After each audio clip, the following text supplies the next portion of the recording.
Hi, everyone. This is Randy Sandone at the Critical Infrastructure Resilience Institute. We're seeing a number of folks still coming in, so let's give it just one more minute and we'll kick it off. Thank you.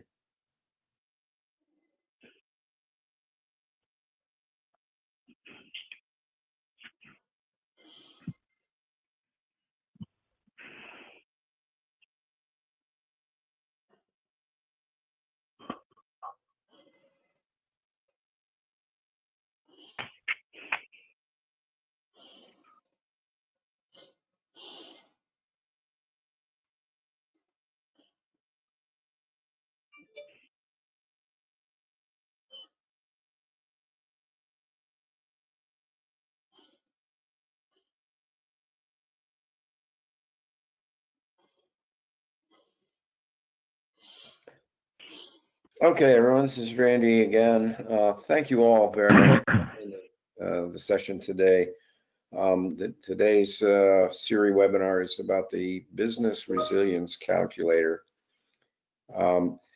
First of all, let me just introduce CIRI. We're the Critical Infrastructure Resilience Institute, which is a DHS Center of Excellence.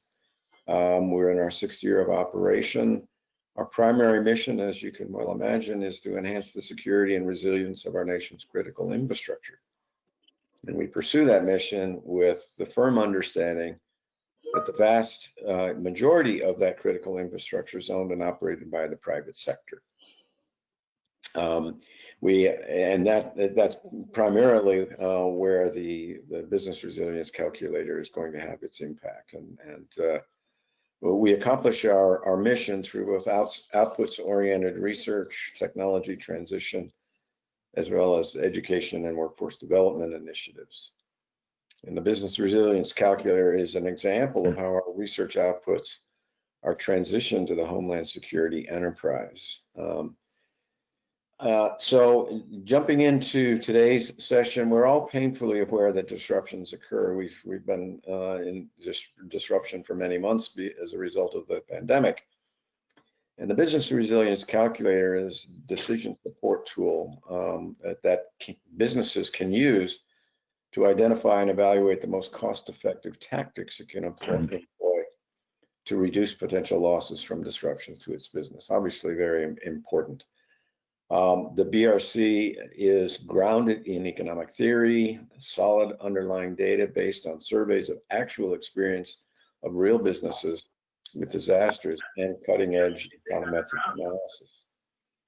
It is designed with the individual business in mind, as well as public and nonprofit sector agencies that are tasked with providing support and assistance in building disaster resilience in the business community.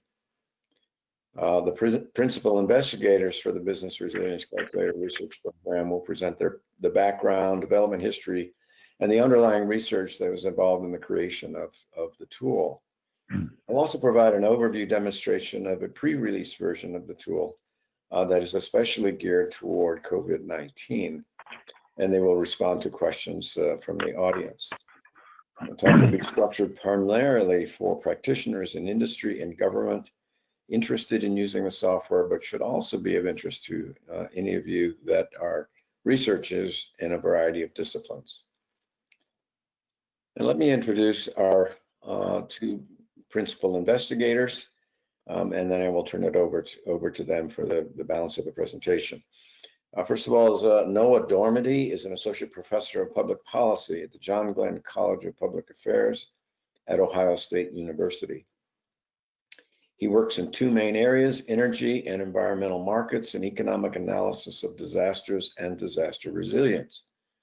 His work on the economic analysis of resilience has focused on the impacts of terrorism events and natural hazards on regional economies. This work provides insights and strategies for businesses and governments to minimize the severity of disasters and to hasten recovery thereafter. Adam Rose is a research professor in the University of Southern California's Saul Price School of Public Policy, and is also a faculty affiliate of the University of Southern California's Center for Risk and Economic Analysis of Terrorism Events, also known as CREATE. Previously, he held faculty and department chair positions in applied economics departments at the Pennsylvania State University and West Virginia University, as well as faculty position at the University of California, Riverside. Professor Rowe's primary research interest is the economics of disasters. He has spearheaded the development of CREATE's comprehensive economic consequence analysis framework and has done pioneering research on resilience at the level of the individual business, industries, and even national economy. He recently served as an advisor to the United Nations Development Program on Disaster Resilience and to the World Bank on financing disaster risk management.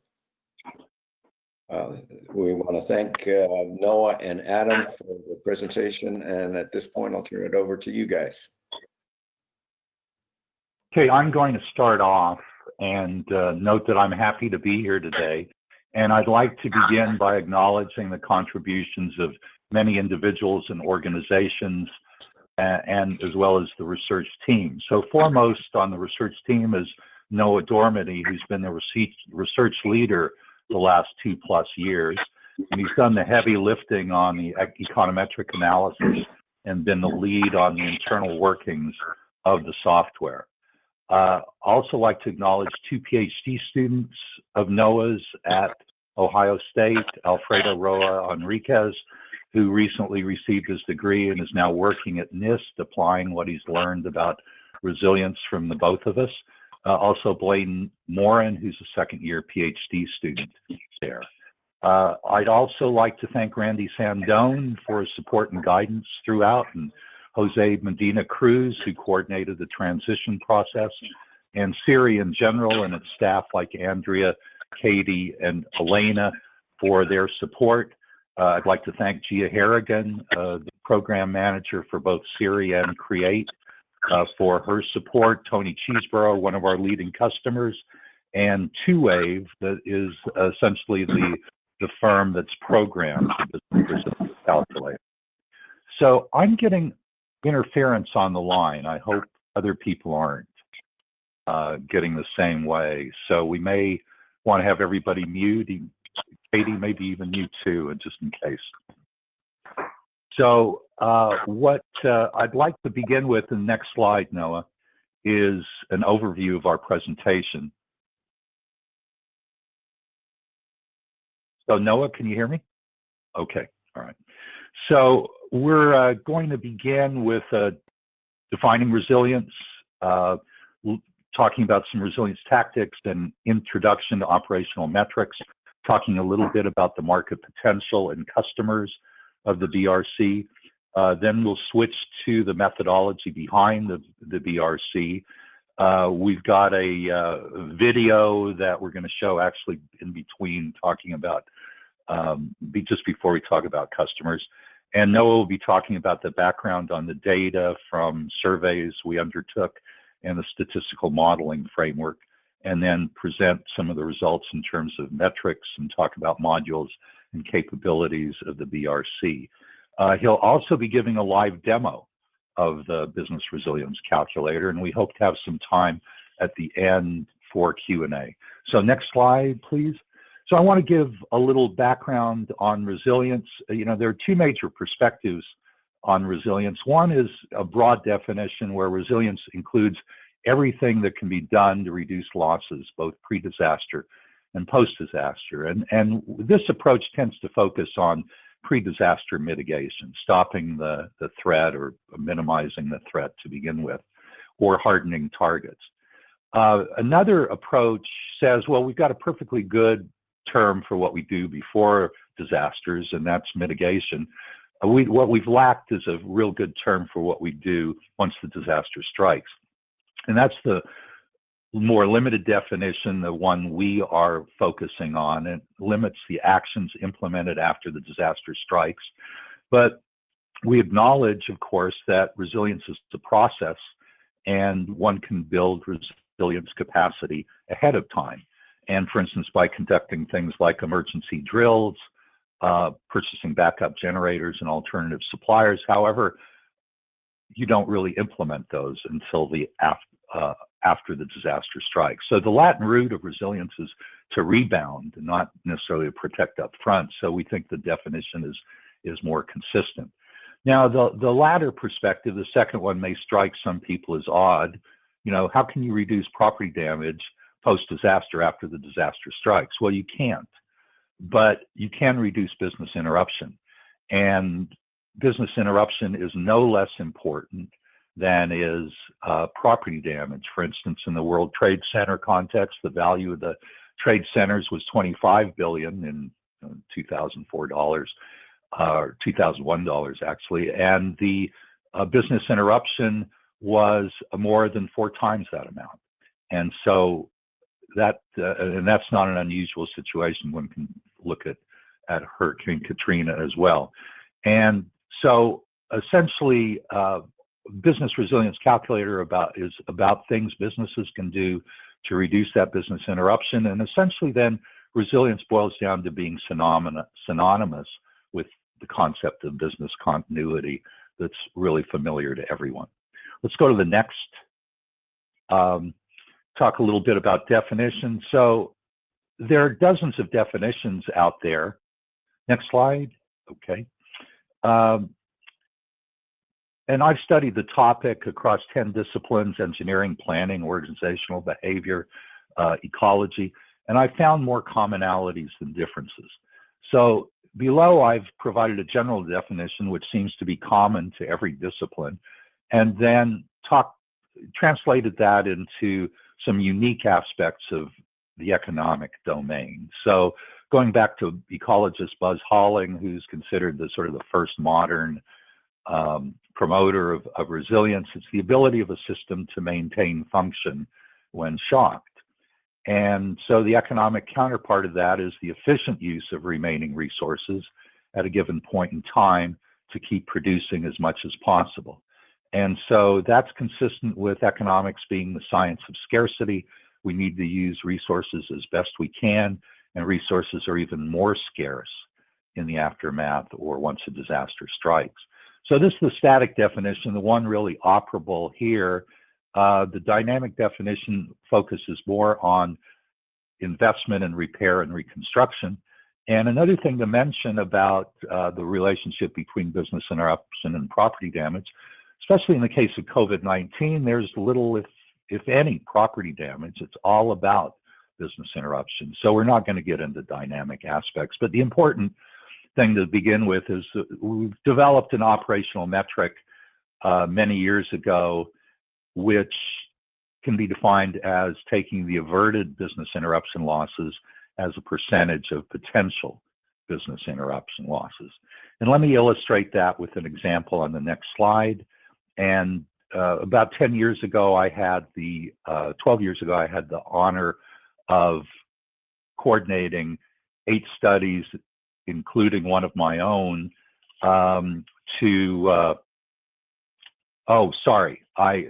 let's back up, Noah. Let me back up to the previous slide. Sorry about that. I'll get into the metric in a minute. What I want to do is just give you a little, the tactics. So I want to give you a little bit of some examples. Let's go to the tactics slide. Solid examples of what we mean. So resilience tactics, this stems from what economists call production theory, which is a way you combine inputs to produce goods and services. And it's all about typically rearranging inputs or compensating for a disruption of a critical input. So you can conserve it, you can isolate your production from having to be dependent on it, you can substitute bottled water for centralized water services, you can call on inventories, etc. You can read all of these. The one that isn't input related is production recapture, and that's your ability to produce goods and services once the disaster has subsided. You run your assembly lines overtime and extra shifts, and that's going to be especially important in COVID-19, where a lot of people have not ventured out of their house to shop, or there have been stay-at-home orders, but there'll be a pent-up demand that will be a spurt of demand for production, and that will be a way of compensating significantly for the lost revenues. So let's go to the next one. So to illustrate the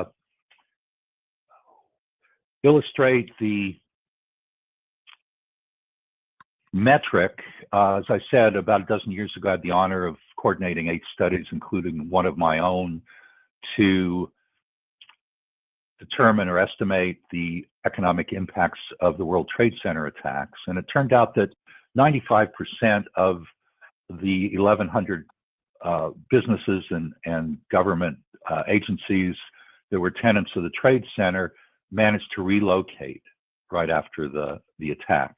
Now, if all of the firms in the Trade Center would have gone out of business, the direct business interruption loss would have been $58 billion in, I think that's 2009 dollars. On the other hand, if they were all able to relocate immediately, then there would not have been any business interruption. But of course, it takes time to relocate, but they acted expeditiously, and the relocation was accomplished within 2 to 4 months. So the actual, or estimate of the actual business interruption was 16.1. So if we apply the resilience metric, it's avoided losses, which is 58.4 minus 16.1 over and that equals the 42.3 billion at the bottom of the screen. And that divided by the maximum losses, 58.4, gives us our metric of 72%. So 72% of the potential business interruption losses from the World Trade Center attack, the direct ones, not including supply chain considerations, were in fact prevented by this resilience tactic of relocation of the business. So I think, Noah, we're going to show the video. Let's do that.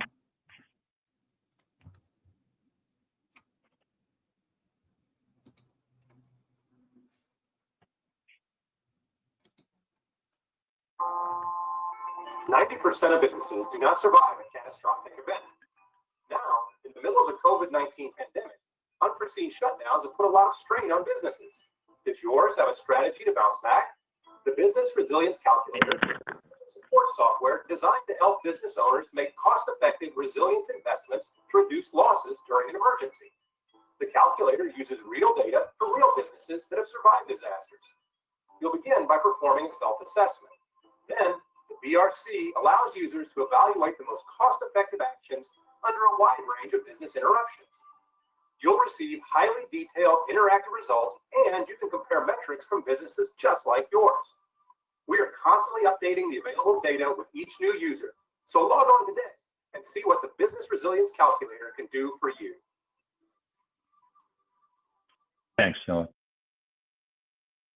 If we can return to the slides, next 2 slides, and I'll turn things over to Noah, are all about who will be the customers for the Business Resilience Calculator.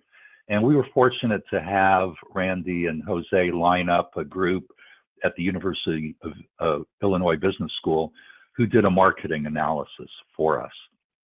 And essentially, we all realized that large firms have the capability to have an entire emergency management division or department and are going to be up on things. So our calculator is essentially oriented toward small and medium-sized businesses. And if we go down the links of this page a little bit, it emphasizes that 75% of businesses fail within 3 years after a major disaster in that grouping. And that research shows that companies with resilience plans can recover faster following an emergency. And if we also note that processes that help organizations to prepare for and respond to disruptive events can be very effective.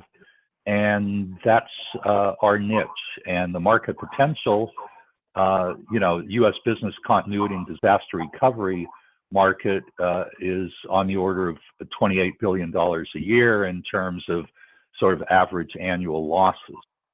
An increasing number of disruptions are faced by companies are going to lead to robust growth of the resilience market and enable the BRC to enter that market. So let's go to the last slide I'll be talking about. And the Again, it emphasizes that small and medium-sized businesses are especially vulnerable.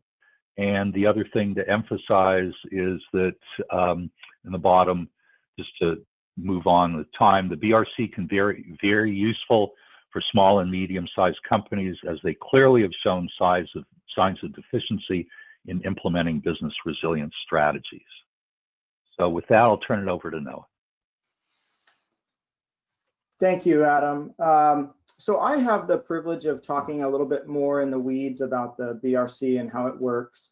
And I want to do that by starting off the discussion or the conversation today about the metrics that users will see in the software. And Adam mentioned one metric just a minute ago, one of the more important metrics, the resilience metric.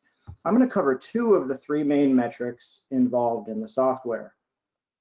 The first one, and that's available in the software that's released as of today, or that's out on the software on the site today, is the benefit cost ratio, or the BCR.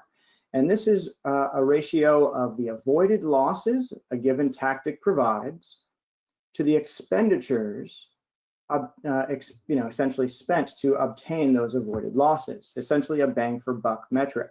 So what's really great about the BRC is that it doesn't just provide a point estimate, it provides a full distribution of our metrics. And so say, for example, a given firm observed a 1-for-1 benefit cost ratio, a BCR of 1. That would mean that it spent $1 and avoided $1 of avoided losses. So for every dollar it spent, it avoided $1 in avoided sales revenue losses. So you might see an output like a typical firm observed a BCR of 269. That tells us that for every dollar they spent on a given tactic, firms in your sector or firms like yours avoided $2.69 in avoided sales revenue losses. And the software provides a full distribution with probability estimates for each of those values. And I'll demo that for you in just a minute. The next metric is the metric that Adam was just referring to, called the resilience metric, or the RM. And that's a ratio of the avoided losses to the maximum potential losses. And I don't need to re-explain what Adam just explained, but really what this metric does and what makes this metric really useful for businesses is that it's comparable across firm types and firm sizes and across time, because it's in percentage terms. So a resilience metric, say of 18, tells you that with the use of a given tactic, typical firms like yours avoided 18% of their maximum potential losses. In other words, they avoided 18% of what their total losses would have been had they not used any resilience tactics, kind of the do-nothing output in terms of sales revenue. There's a third metric called the RCE, which I'm not going to cover for the sake of time today, but the software has three main metrics involved in it. Now, I want to talk a little bit about the underpinning data that is at the heart of the initial run of the BRC. Now, the software is based on actual observational data from firms. In other words, what firms really observed in disasters. And so the initial data file is based on two large area surveys of firms affected by both Superstorm Sandy in New York and New Jersey, and firms affected by Hurricane Harvey in Texas. Our surveys were administered by a professional survey firm, RTI Research. And we have a mix of firms that have both business interruption and property damage in our data. It's important to have both. Approximately 2/3 of our data are firms that had both property damage and business interruption from these disasters. It's important to note that these were not volunteer-based surveys. These were paid professional surveys where the respondents earned approximately $60 for completing the survey. So not only was it sourced and administered by a very professional firm, but they were not voluntary surveys either. So we feel very confident in the accuracy of our data. Just to give you a little broad overview of what some of the results were in terms of overall resilience, from those surveys. Just to give you kind of a general sense of what the market looks like, not necessarily narrowly tailored to an individual firm. In Superstorm Sandy, we saw that firms avoided, in terms of total effectiveness, they avoided just over $57 million in sales revenue losses. And to obtain those avoided losses, they spent about $12 million. So that gives us a benefit cost ratio, a cost effectiveness metric of 476 to 1. That tells us that on average, the typical firm, for every dollar they spent on resilience actions or tactics, avoided $4.76 in losses. Hurricane Harvey, we saw very similar numbers. Overall on net, economy-wide, between those two disasters, we see a BCR of about 457 to 1. So that tells us, putting that in simple terms, that tells us that firms saw about a 450% return on their resilience investment. Now, in our data file, we also had some very large firms. We had a couple of firms with approximately 90,000 employees. We omitted those. If you include even the big firms, those really big 90,000 type employee firms, that cost effectiveness number jumps up really high to like 27 to 1. So 457 to 1 is our overall is a pretty good number for our overall cost effectiveness metric. Now, at the heart of the resilience calculator is an econometric or statistical modeling approach. And econometric methods, econometric models, allow you to control for a variety of explanatory factors, such as property damage, supply chain disruptions, the size of your firm, the sector of your firm, etc. And we throw each of those important parameters into a statistical model to produce probability distributions for each of our resilience metrics, our RM metric, our BCR metric, and our RCE metric. And so what I'm showing you now, rather than showing you a big chart, a big table full of numbers, I'm going to show you those econometric results as bar charts, or what I'm showing you here is called density range plots. And this tells you, for example, that relocation had a median benefit cost ratio of about $2.50, right? So on average, I guess at the median, the typical firm observed a benefit cost ratio of 250 to 1 for relocating. A lot of that in our data file was driven by relocation inland from expensive New York coastal real estate. And so there's some really rich detail in the data that we are able to exploit for our users in the software. Happy to answer any detailed questions about the econometric and statistical approach. But rather than doing that, I think the better way to do this is to really just show you the software and run a demo. And so what I can do is I can run a demonstration of the software today with a couple of use cases, and then maybe during Q&A answer some technical questions, or even if you'd like, go on the software yourself and start running your own simulations. So let's go ahead and I'm going to toggle over to the software. And can I get somebody to validate for me that they see this now that I've switched over on the screen? Yes. Great. We can see it. Perfect, thank you. All right, so if you go to the Resilience Calculator website and you log in and you create an account, the very first thing you'll see is the ability to choose a scenario. And in this case, we can choose any one of these given scenarios. We've added with the COVID-19 pandemic, the first one we've added is a pandemic disruption scenario. And we also have hurricanes and other types of disruptions in the software for users. I'm going to go ahead and run a use case with a hurricane. And let me give you a little bit of background. I've set my user profile for a firm in the transportation and logistics sector with 150 employees and 135 million in annual sales revenue. So you can get a kind of a sense of what these numbers would look like for that particular type of firm. And the first one I'm going to do is for a hurricane. So I'll select hurricane. And the next thing you do is you identify, you kind of do a little self-assessment, and you identify, I'm sorry? Okay, Sounded like somebody had a question there. The first thing you do after this is you kind of do a self-assessment, and you identify for yourself what the largest sources of disruption would be for you in this disaster, in a hurricane. So if you're a transportation and logistics sector firm with 150 employees, you might have something like 80% of your disruptions due to transportation disruptions. And you might also have a percentage of your disruption due to supply chain problems, and another, say, 10% due to a labor disruption, employees who are unable to travel to work, maybe their homes were damaged or underwater in some way. And you can toggle these percentages up and down and get very specific values, very specific probability and resilience metric values for your specific firm.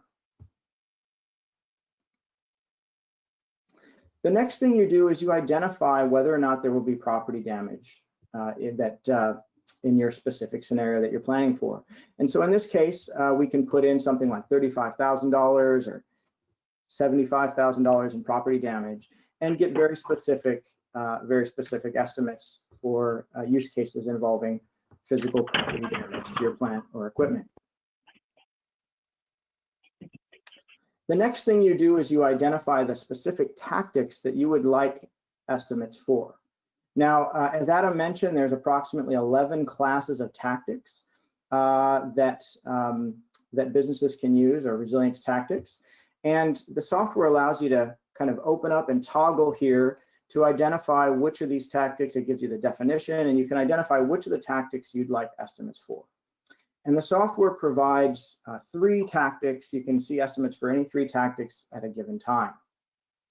Now, most businesses know what these tactics mean. They know what inventories are. They know what it means to pool or share resources. They know what it means to run extra shifts or production recapture. But if you'd like more details on the definitions, we've provided some text here or a link to a page with even further detailed descriptions of those tactics. One other point I want to make here before I provide some estimates from this particular scenario is, in some cases, it's not very common, but in some cases, resilience tactics can be implemented at a cost saving. So these resilience tactics, things like conservation efforts, running extra shifts in the evening when if you have time of use rates for electricity, and that might lower your cost because if you're an energy intensive firm. In some rare cases, you might have cost saving tactics. And so our software allows and provides estimates for cost savings tactics as well. But in most cases, they incur a cost to administer tactics. So I'm going to go ahead and calculate for resource pooling, inventories, and production recapture, or running extra shifts to make up for lost production. And the software in the background is doing its calculations. It takes about a minute, a little under a minute, to give you estimates here.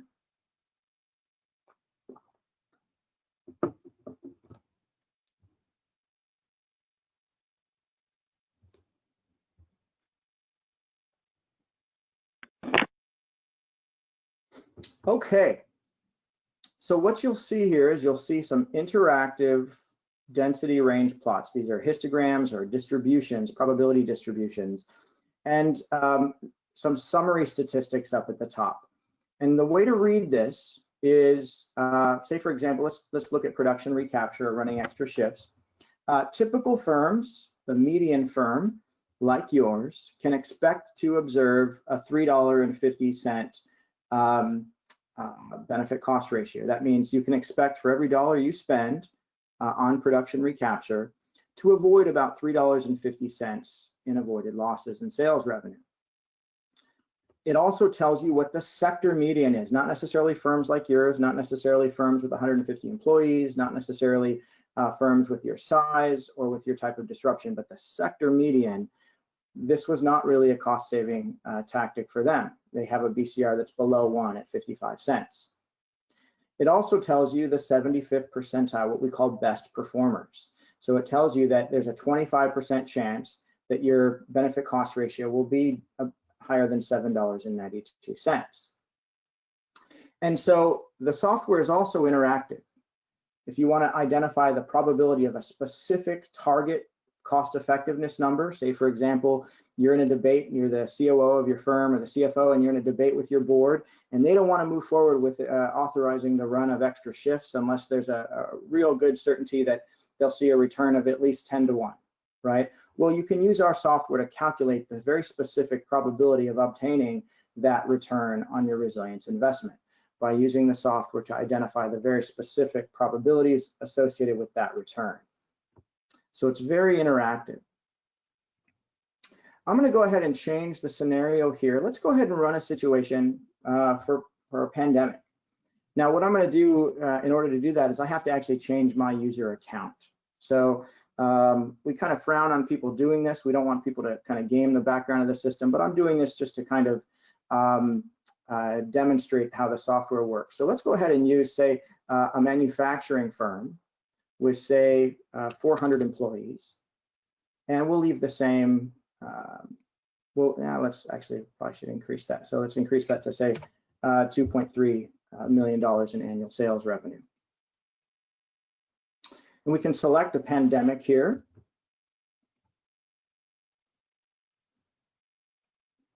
And with the pandemic, it's very, typically what we're finding from most firms is that the largest source of business interruption is due to labor constraints. Employees can't physically come to work because they're quarantining or social distancing. And so the default value in the software is approximately an 80% labor disruption. Now that can be toggled up or down, right? Supply chain disruptions, communication problems, having remote sessions rather than in-person sessions, et cetera. So in this particular scenario, let's do a scenario where we've got about 15% supply chain disruptions, 5% of our disruption is due to communications problems, and the remainder, the bulk, is due to a labor constraint. Now, one of the critical differences between a pandemic and other sources, other types of disruptions, other perils, is that in a pandemic, there's really no physical property damage. So we can go ahead and plug in 0 and obtain estimates for situations without property damage. And let's go ahead and run a couple of other tactics here. Let's go ahead and run, we can leave resource pooling there. We can run resource isolation, and we can run input substitution. Let's do that.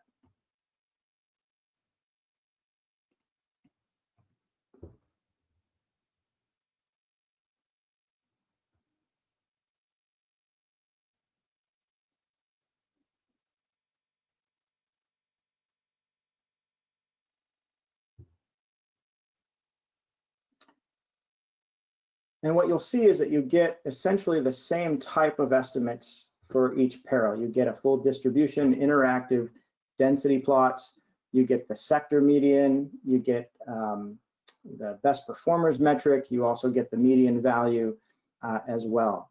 And so you can identify which of the tactics is most cost effective, use it in the most informative way to plan for your firm in terms of planning your resilient strategy, the best way, most cost effective and impactful way to bounce back from the disaster or from the disruptions that you're facing, and improve your resilience.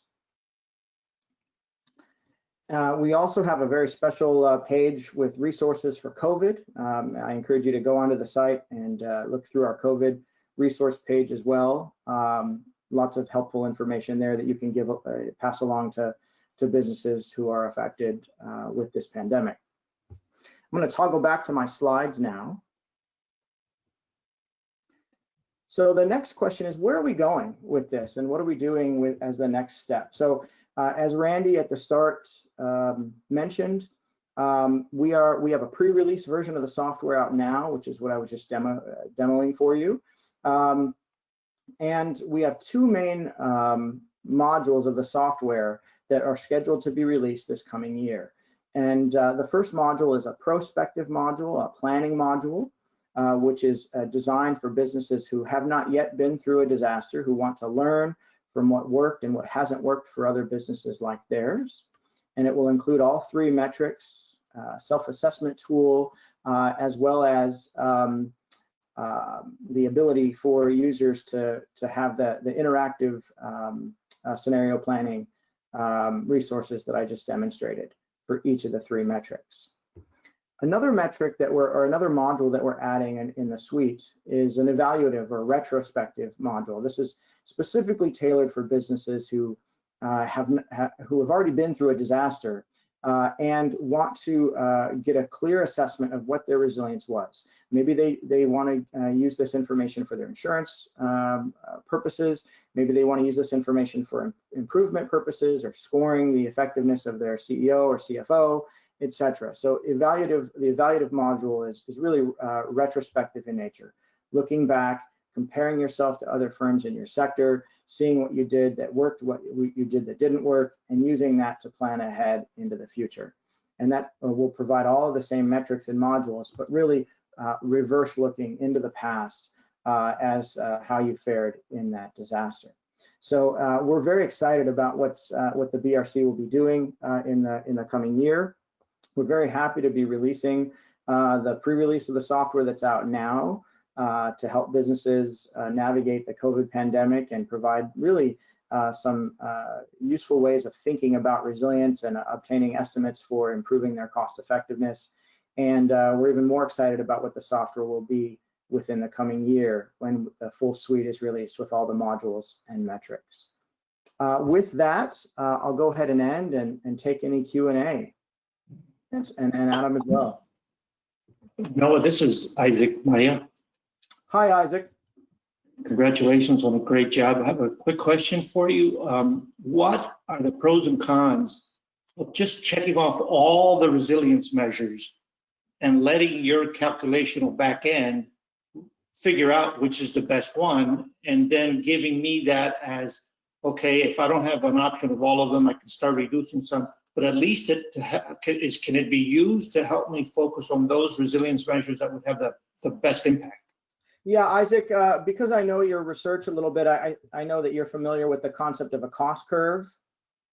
And what I'm going to do is I'm going to show you what you can do with the software. I'm going to slide to I've got a backup slide here. And what you can see is you can use the software to develop very detailed cost curves for your business, right? And what I'm showing you now is a cost curve that's an aggregate for, an economy-wide aggregate from one of our surveys. And you want to, for purposes of planning, in answer to your question, one of the best ways to do that is to start at the bottom left and work your way up, right? The most cost-effective tactic, implement that one first. I will say one other small, important, but poignant point. Our software, from the standpoint of IP, cannot allow users to obtain all the estimates on a single screen for reverse engineering purposes. So we at the advice of counsel, we're not including all 11, but users can get 11 through a handful of simulations. Great, thank you, appreciate it. Absolutely.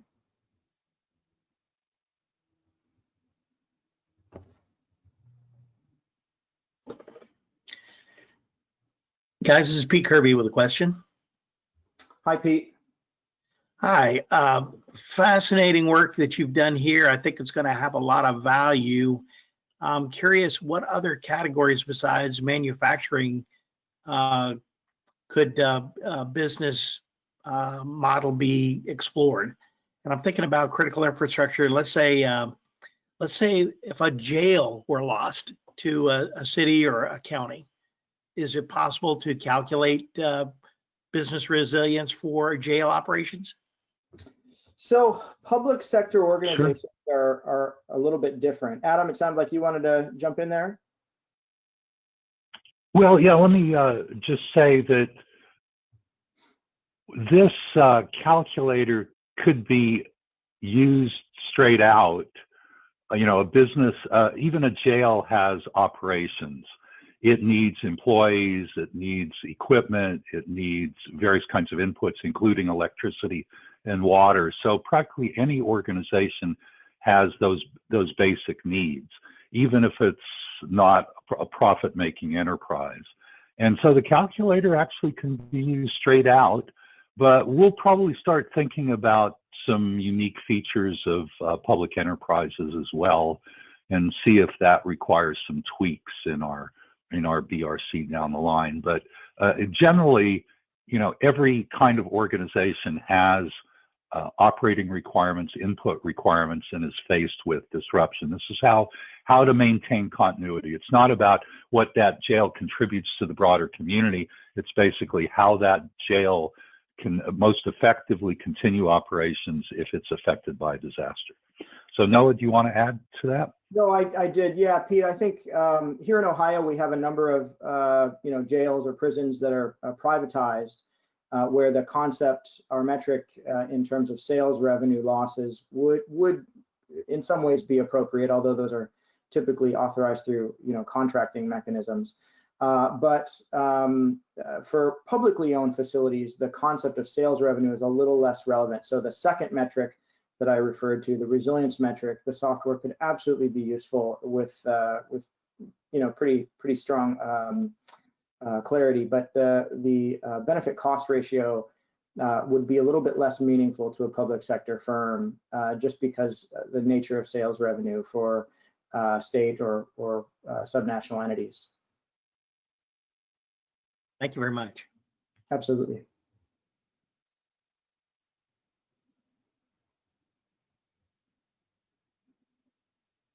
Other questions?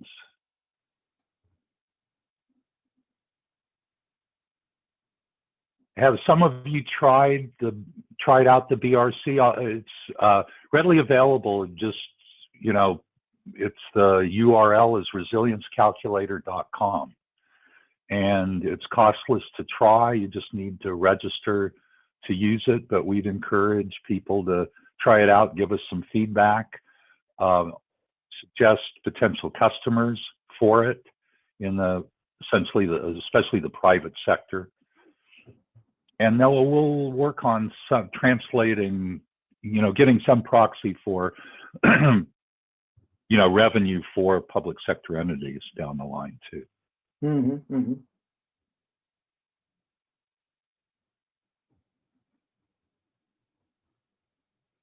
So anybody else? Anybody at DHS?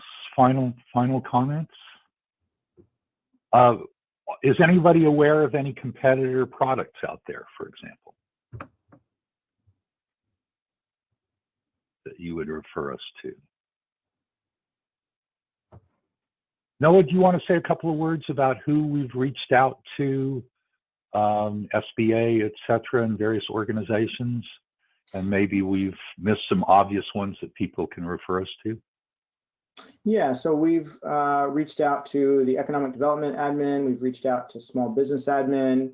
Obviously, we've reached out to colleagues at CISA, and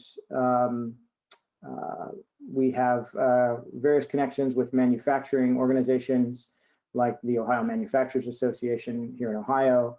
But we welcome input in terms of organizations, business consortia, or even public agencies that would benefit from the use of the software. We'd love to hear from you. Yeah, other outfits we've reached out to are business executives for national security and some of our contacts in the infrastructure service domain. But we welcome additional suggestions. Spread the word. We think this is a valuable product that can save an enormous amount of money in terms of preventing business interruption for future threats. And as Noah mentioned, we rushed out a version of this before it's all complete. It doesn't have the retrospective module, or in it yet, but it's especially geared toward COVID-19. Have you thought about reaching out to insurance type companies? Obviously, if you input some of these things and you have insurance against business interruption, you might even get a break if you implement some of these resilience measures. So the question is, would the insurance companies be willing to reduce their premiums if you implement some of these things, and this might help justify those. Yeah. No, Isaac, that's an excellent idea. We've actually always talked about the insurance industry being a customer, getting them interested, and it's not just implementing these. Sometimes, you know, this goes back to fire insurance, where if you installed smoke alarms, you could get a break on your insurance premium. So it's not just implementing these. Maybe we could go as far as, hopefully insurance companies might say, well, if you sign up for the business resilience calculator, that gives you a break right there, not to mention some of the other things that you do. But realistically, I think we all realize that some companies are going to be doing some of these anyway. A good number of companies have some idea of disruptions, and they'll be lining up alternative suppliers these days. But the chances are they will not have imagined all the several things they can do or have the ability to quantify or compare. So that's where things come into play. So with the insurance industry, you have to get into this issue of what businesses do as a normal course of things when they sign up for their policy and what extra that they're doing. And that sometimes is a bit difficult, but thanks for the reminder. You know, we talked about the insurance industry a lot at the outset of this project almost 5 years ago, and we really have not renewed a discussion of that, which we should do. So thanks, Isaac. Yeah. And Noah, you raised the issue of IP a little earlier. What approach are you taking to protect that underlying IP? I imagine that much of this was done under DHS sponsorship, which leads to publications. Did you protect it with patents, or what was your approach to IP protection? Yeah, we are going through the process at each of our 3 universities with our tech commercialization offices. So patents aren't the right way to do this, but we've had standing meetings with council and conference calls with them, and they've got a plan for moving this forward. Right now, over the past, I would say 5-6 months, the main focus has been really to get the software out into the hands of businesses to help them. And so we've kind of put the IP and tech commercialization focus of our work on hold, just to try to be as responsive to the needs of businesses now. But we do need to get back to that TCO bit real soon here. It is an important element. As just like you are, we're researchers at heart, and we care about providing the best benefit we can for consumers, for businesses, for society. Not necessarily interested in profiteering, as it were, but it is an important aspect for us to really dive into, and it would be irresponsible of us to not continue working with our TCO offices. So I appreciate that comment. Yeah, because the academic basis, I think you've already established, you've already extracted the knowledge from that. Now, how do you extract the monetary value of the work that you've done? Mm-hmm. And when you think about the number of companies that are in business and the millions of dollars that could be saved, this would be a very attractive tool if it could be demonstrate the peer-reviewed nature of the fundamentals of the product, and B, have some demonstrated small scale pilot demonstrations. I think that would drive adoption at a very high rate when you see the kinds of numbers that can be achieved with this tool. We completely agree. Yeah, absolutely. You're absolutely right, Isaac. Thank you. Yeah.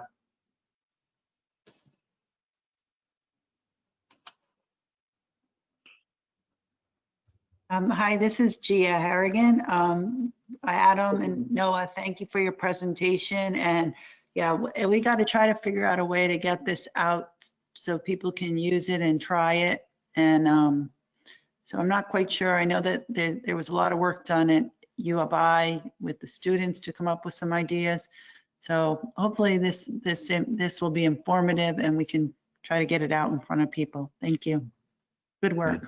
Well, you know, the DHS endorsement should help a lot. You know, it's like a stamp of approval, and you know, DHS through S&T, I get blasts all the time about the availability of new tools. I'm hoping we might be able to do that for this business resilience calculator as well, and actually get some more support in that realm from various parts of DHS.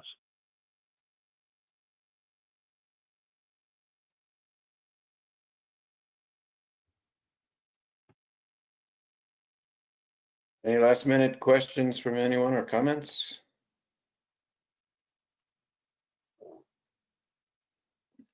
Hearing none, I want to again thank everyone for attending. We really appreciate it, and thank you, Noah and Adam, for a great presentation. Really appreciate it.